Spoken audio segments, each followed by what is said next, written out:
վերջերս post էիր արել այն մեծ քառակուսի, որ բացվում էր մատանու տուփ էր,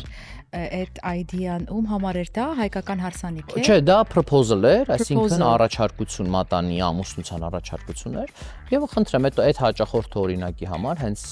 եկավ ինձ մոտ եւ ասեց, ես ուզում եմ one of a kind idea, ես ուզում եմ մի բան, որ երբևիցե ոչ մեկ չի արել, ոչ միտեղ չի արվել։ Ես ուզում եմ, որ դղայի առիթը լինի ամենալավագույնն ու ամենատարբերվողը ու բոլորը դա ոնց որ ասած տեսնեն, իմանան ու մենք լավ զգանք մեզ, որ մերը ամենալավագույնը։ Ես ասացի, օքեյ։ Հենց նույն րոպեին վերցրեցի թուղթ ու գրիչը, սկեչ արեցի այդ առիթը, նույն րոպեին առանց մտածելու նույնիսկ։ Նույն րոպեին, եթե չեմ սխալվում, պայուսակից մեջ այդ թուղթը ունեմ։ Բերեք պայուսակ։